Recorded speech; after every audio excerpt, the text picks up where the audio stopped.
Pique-esconde. Pique-esconde, pique-esconde, pique-esconde, pique-esconde. 1, 2, 3, salva o mundo! Você salva o mundo! Pique-esconde, pique-esconde, Pique-esconde. pique-esconde. Foi mal, né? Olá, olá! Sejam todos muito bem-vindos e bem-vindas. Esse é o nosso Pique Esconde, um podcast para quem tem criança, para quem gosta de criança e é criança, assim como eu, Zé Bittencourt, e meu querido companheiro de jornada, Diego Ulaco Moreno. Salve, meu irmão! Bom dia, boa tarde ou boa noite. Eu e meus queridos cachorros aqui da minha casa que vão fazer o nosso efeito sonoro de fundo para vocês ouvirem latidos sensacionais. Agradecemos vocês por estarem em mais uma jornada. Episódio 18, né, Zé? Episódio 18 hoje. Positivo e operante. Estamos aqui, firmes e fortes, hashtag obstinados. E como vocês sabem, o episódio 18, que é 1 mais 8 dá 9, um número cabalístico que representa que hoje é o dia de nós fazermos a estreia do novo quadro. Ui, sim! É o quadro Quem é o Mestre? Vocês sabem quem é o mestre? Você Eu sabe, sei, professor Diego? sei. É o Leroy. O Leroy é o mestre. É ele, sim, Leroy. Explicando para a nossa querida audiência, para você que escuta a gente e adora escutar a gente, por que nós criamos esse quadro? A fim de trazermos referências que foram para nós, para a nova geração. Afinal, tivemos muitas referências nos anos 80 e 90. E por que não compartilhar para vocês nessa nova geração que está carente nesse aspecto? Confere, professor Diego. Perfeito. Eu achei que você ia explicar para os nossos ouvintes quem é Leroy. Não, vou explicar. Leroy é um personagem de um filme chamado O Último Dragão, interpretado por... Não tenho a menor ideia. Eu esqueci o nome dele agora. Mas é um lutador do Brooklyn, se eu não me engano, não é isso? Né? E ele tem, só para vocês saberem, não sei se vocês vão lembrar, a gente vai até colocar a imagem depois no YouTube, mas vocês lembram o dançarino daquela música do Agamamou? Agamamou, love, love, love. Exatamente, Então, Rhythm of the Night, o nome da música. Então, eu não sabia também, para mim eu conheço como Agamamou, e o cara que dança o Agamamou lembra muito o vilão desse filme. O Chernoff. É ele que fala quem é o mestre. Exatamente. Um cara, obviamente, como ele é o vilão, ele é doido pelo poder e ele quer de qualquer forma lutar contra o Leroy, porque dizem que o Leroy é o super-herói que segura a bala com os dentes. Esse filme você vai ter que colocar um clássico da Sessão da Tarde, um clássico dos anos 80. Por favor, assistam O Último Dragão. É fantástico. Uns efeitos especiais dignos da época de um filme da Sessão da Tarde. Nossa, muito bom. Muito bom. E, voltando à pergunta central, quem é o mestre, nós teremos uma referência muito positiva para nós, especialmente que somos apaixonados pelo humor. Quem é o mestre da semana, professor Diego? Muito bem, quem é o mestre da semana? Você está me escutando? Só confirmando que você me escuta? Yes! Em alto e bom som. Quem é o mestre para vocês hoje? O nosso querido e saudoso palhaço Carequinha, conhecido também. Vocês talvez não saibam quem é o palhaço Carequinha, mas todo mundo já deve ter ouvido aquele. Hoje tem marmelada? Tem sim, senhor. E o palhaço que é? É ladrão de mulher. É um bordão do nosso querido palhaço Carequinha, conhecido também como Jorge Savala Gomes, nascido em 18 de julho de 1915, em Rio Bonito, no estado de Rio de Janeiro. Ele, filho de trapezistas, e teve a cena de nascer no circo. E imagina, chegou a ser considerado o melhor palhaço do mundo.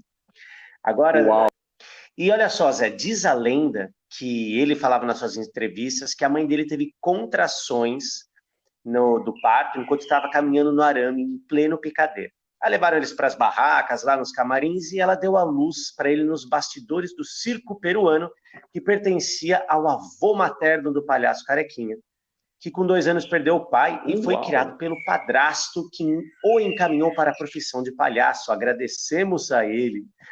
E aí, a gente pensa assim, da onde veio o nome Carequinha, né? Por que ele ganhou esse nome? Então, quando ele tinha 5 anos, o seu padrasto colocou uma careca postiça na cabeça dele e disse assim, ó, você vai ser o palhaço carequinha. E ali nasce um dos maiores mitos da arte circense. E o que é o mais legal da história dele, para que vocês que estão nos ouvindo, é que além dos bordões que ele imortalizou, né? Tá certo ou não tá, garotada? Que era sempre aquela empolgação das crianças respondendo. Ele foi um palhaço que ele foi o primeiro palhaço que teve um programa que ficou no ar na extinta TV Tupi, né? Chamava Circo Bombril. Bom, mas o que para mim mais é interessante é que ele inovou o conceito do palhaço no circo mundial. Porque o palhaço ele era sempre aquele bobo, ingênuo, que tomava a tortada na cara, só apanhava. E ele fez aquela história do palhaço herói. Ele brincou com um novo estilo do palhaço, para fazer do palhaço um ídolo e não um mártir. Ele que recebeu a medalha de ouro de palhaço moderno do mundo, lá na Itália, em 1964, e ficou muito famoso, porque ele ficou amigo do presidente Juscelino Kubitschek. Aí ele teve outras apresentações, televisão, participações em programas, sempre lutando na área do circo, mostrando a necessidade da ajuda para a preservação do circo no Brasil, e nenhum dos seus filhos seguiu a sua profissão e fez com que ele cumprisse a sua promessa de trabalhar até morrer. E ele que faleceu com 90 anos de idade, em 2006, no dia 5 de abril, no município de São Gonçalo. Você conhece, Zé, São Gonçalo? Conheço, afinal é a cidade onde eu nasci, Olha rapaz. Só. E você sabe que em São Gonçalo, no Rio de Janeiro, é a cidade onde o Carequinha viveu muito tempo e onde ele faleceu também. E tem uma praça lá em homenagem a ele. Tem uma praça pertinho da casa dele. Olha só. Para quem for para São Gonçalo, então conheçam a praça que o Zé está falando, porque eu, um dia que for lá... E essa é a história do nosso sensacional Carequinha, que dá o tom, que vai conduzir o início da nossa conversa do podcast de hoje, que fala sobre o que, meu querido compadre? Palhaçada! Não, brincadeira, a gente vai falar sobre humor hoje. Marmelada, não palhaçada. A gente vai falar sobre humor hoje, diferentes tipos de formas de humor para as crianças ou para todos nós. O que será? Eu acho que o humor, ele é incrível para todos. E ele vem, a palavra humor, né? Ela vem passados e tem a ver com os líquidos, com a fisiologia. Então, não sei se vocês já ouviram falar nos tipos de humor, que é o fleumático, o biliático, que determinavam um pouco quem são as pessoas, mas, por definição, o humor também é aquele que faz, o humorista, né? É aquele que faz o humor através de charges, de escritas, de brincadeiras. Então, existem várias formas de fazer humor. E para as crianças, a gente pensa assim, será que a gente traz o humor de uma forma leve, descontraída, natural? Ou a gente também pode conduzir para tornar uma situação engraçada, divertida e cômica para as crianças? Eu sou a favor de conduzir o humor a qualquer instante, viu? Eu também. Nós também, né? Nós também. E você sabe que o humor, já dizia um dos mestres do humor, Chico Anísio, pode ser tudo, até mesmo engraçado. Ah, essa foi boa, hein? Olha, você sabia que o palhaço Carequinha fez parte da escolinha do professor Raimundo, acho que em 2001, se eu não me engano. Positivo e operante. Foi, com certeza, acho que ele foi um dos mestres de todos os outros alunos. E aí a gente fala assim, humor, a gente pensa assim, poxa, mas será que o humor cabe em todas as situações para a criança? Eu falo enquanto professor para vocês, enquanto pai, que quem gosta da diversão, da alegria, do sorriso, quem já participou de várias ações com crianças, dentro de hospital, em escola, é uma forma de você conduzir conversas, de você passar ensinamentos de uma forma leve e divertida. Eu não estou falando, por exemplo, vou dar um caso tipo, numa escola, onde o professor ele tem que ser um palhaço, ele tem que ser o showman. Não é isso. É ser divertido. Porque através da diversão você torna leve o aprendizado. tanto é que professores de cursinho, por exemplo, ficaram conhecidos, acho que de uma rede de ensino famosa, porque os professores brincavam, faziam músicas, isso torna leve. E aí, de neurociências, quanto mais pesquisarem, vão ver que fica mais fácil o aprendizado, não é verdade? Sim, é muito verdade. Eu até diria que é uma das maiores ferramentas para você garantir esse aprendizado.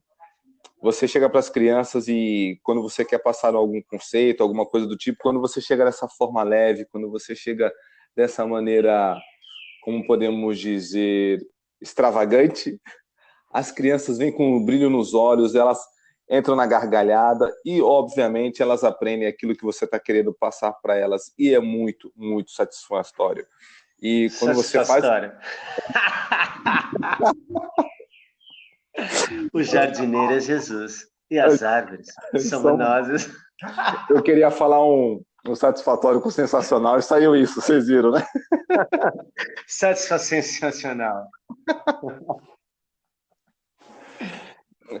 E quando você consegue fazer isso, as crianças, cara, elas têm esse brilho nos olhos, cara, que e fazer uma pessoa rir não tem preço nenhum, cara. Eu acredito que seja um presente divino que nós temos de fazer as pessoas se divertirem.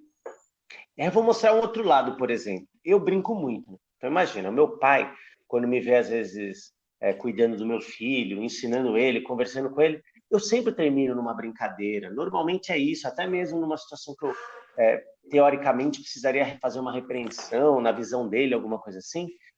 Ele falou para mim uma vez assim: você brinca com tudo, ele não vai levar nada a sério. Aí, sabe, né? Quando o pai fala com a gente, tem um peso maior. Aí eu fiquei pensando assim, puxa vida. E até estava conversando com você outro dia sobre isso, né, Zé? O humor é nossa essência.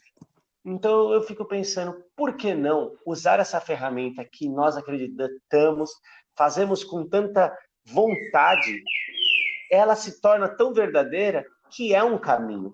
Porque existem vários caminhos para a gente ensinar e brincar. Então, ser bem-humorado, ser uma pessoa que diverte e passa as coisas assim, é um caminho. Se é o correto ou não, é uma discussão para outra coisa. Mas é o que eu acredito, acho que você acredita também, a ideia do brincar, de ser... E eu não vou falar, não vamos puxar para brincadeira, né? Vamos falar do bem-humorado, já que a gente está falando do humor. E aí façam o teste na casa de vocês, ou na escola, ou com crianças que vocês conheçam. Conversem com ela num tom humorado. Conversem com ela de forma leve e divertida. E vejam a diferença nas respostas. Quer dizer que você nunca vai perder a linha? Você é sempre bem-humorado? Não.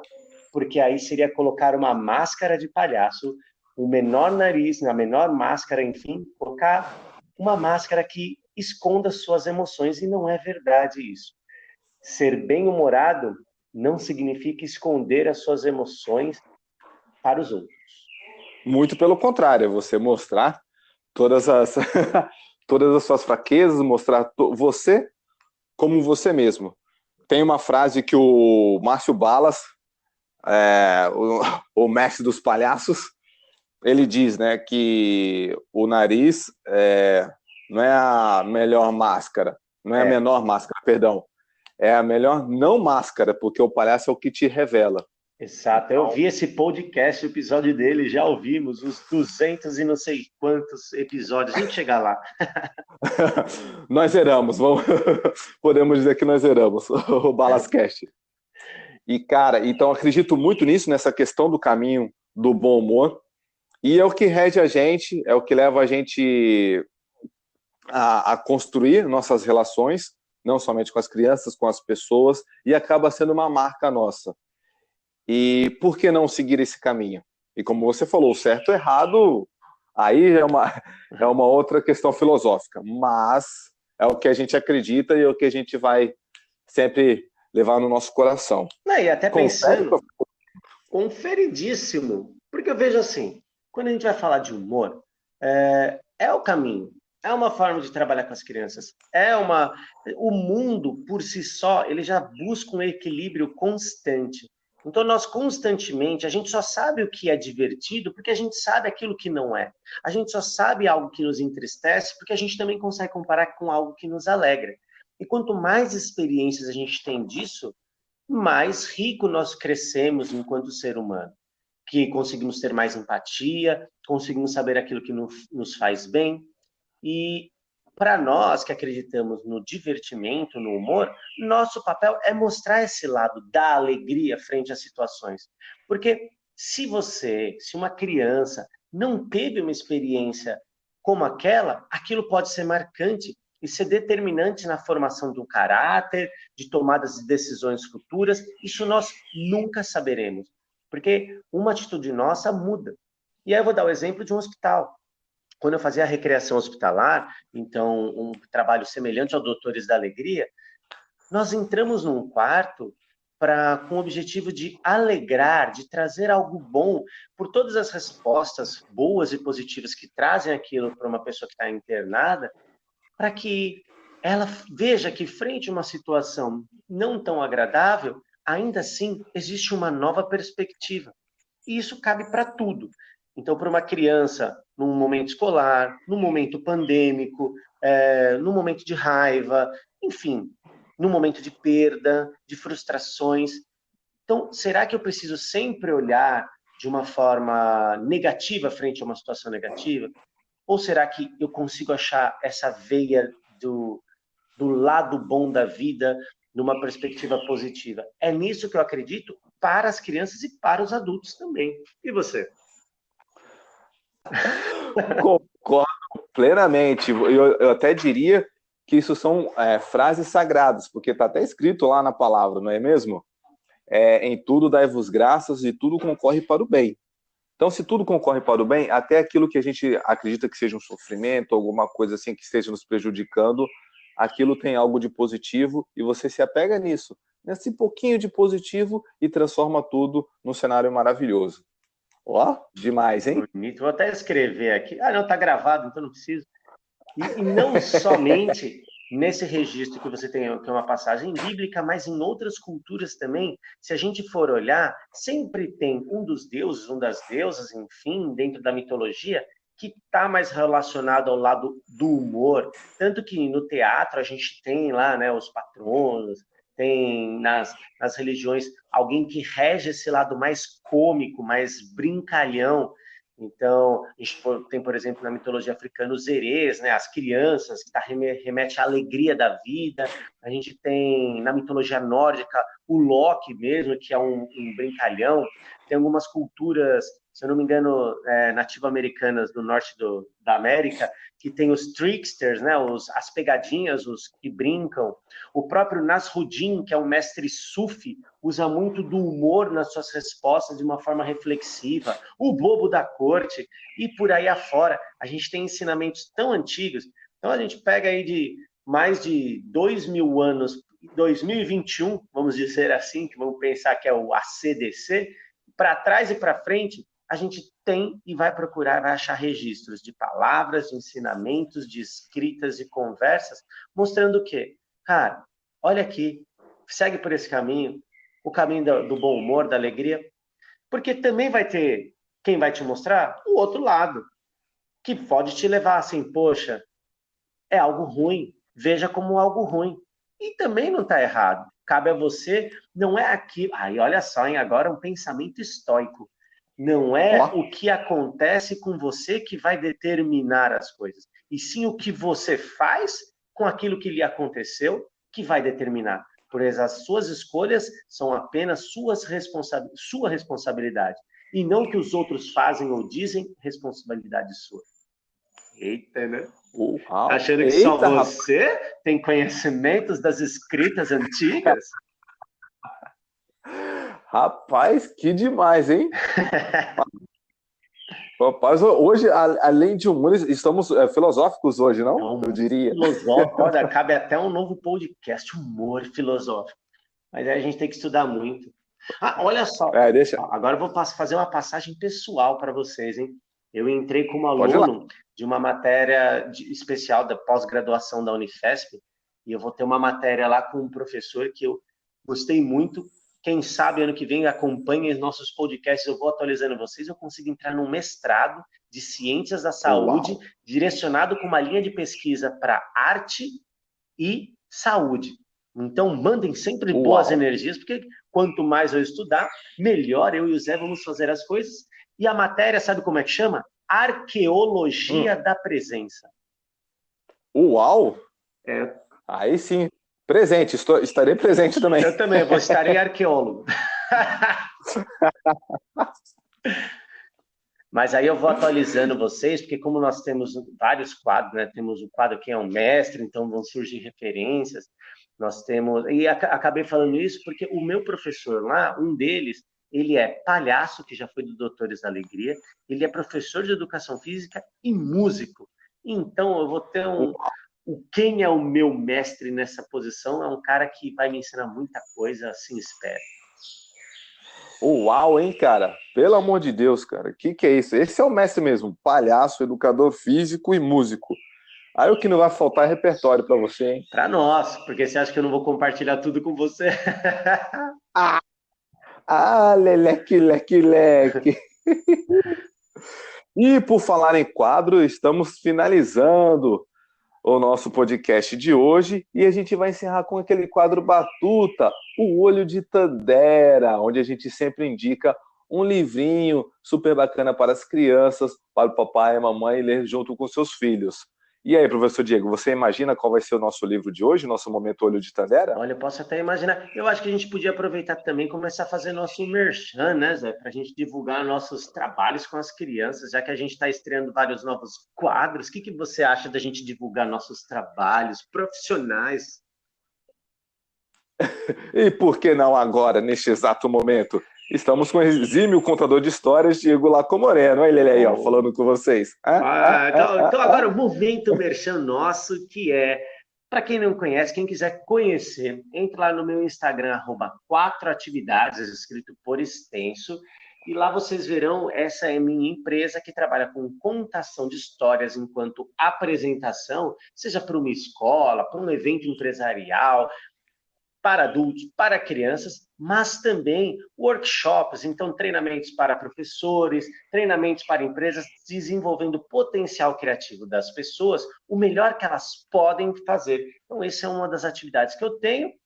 E não, vamos deixar isso aí, tem que entrar no Instagram para ver o resto. Eu quero ver se os números de seguidores pulam para 19 milhões. Pelo menos 19 milhões e um, a gente garante. E você, agora é sua vez, né? Sim! E para seguir na linha da criançada, eu tenho uma turma de Kung Fu criativo. Zé, o que é Kung Fu criativo?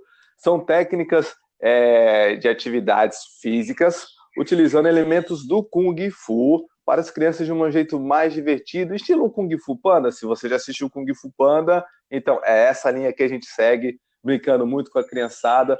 Fazemos via online também, podemos fazer com a criançada na parte dos condomínios, seguindo os protocolos de segurança também. Não fazemos com contato, obviamente, porque estamos num momento muito delicado, mas fazemos muitas brincadeiras, sempre trabalhando os elementos de Kung Fu de uma forma super, super, super divertida. E o Zé esconde uma caixa de bis no alto das coisas para fazer as crianças escalar e tipo, aí já faz estilo do macaco, já desce no estilo da garça e... Quase isso. A gente coloca uma caixinha de bombom lá. Até eu vou querer subir aí. Tá vendo? Aí ganha um talento. Agora sim podemos ir para o Olho de Tandera. E o livro de Olho de Tandera, para você ter a visão além do alcance dessa semana, é A Cinderela de Bali, da Cristina Vilaça e Luiz Silva. É uma recontagem do clássico da Cinderela, só que lá da Indonésia. Bacana, hein, professor Diego? Ficou curioso? Eu fiquei. Imagina, como contador de histórias, Cinderela, só para vocês saberem, a versão, uma das mais antigas, compiladas pelos irmãos Grimm, a Cinderela, para vocês terem uma ideia, ela vai para 3 noites de baile. E nas 3 noites de baile, na verdade não, né? Nos escritos dessa história, ela não perde o sapatinho. Ela é pega numa armadilha do príncipe e fica com o sapato preso. Mas a Cinderela é sensacional.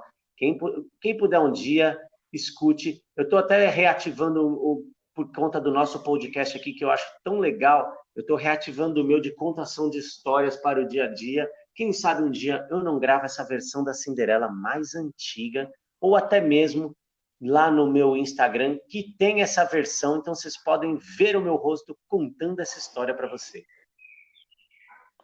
Uau, gostei. Eu tô curioso, fiquei curioso também. Da hora, meu irmão. Legal, muito legal mesmo. Então ficamos por aqui, professor Diego? Ficamos por aqui, mas voltamos semana que vem. Se Deus quiser, Ele quer. Beleza? Muito obrigado a todos pela sua paciência, pela sua audiência e, como dizia o mestre palhaço, a sua sapiência. Beleza, gente? Muito obrigado. Fiquem com Deus e diga tchau, Lilica! Tchau, Lilica. Essa vai pro kick-off, eu vou falar o que aconteceu. Eu vou apertar um botão de um X aqui, da onde eu tinha feito o texto do Carequinha. Eu fechei a gravação. Da hora, velho. Sensacional. Ai, meu Deus do céu.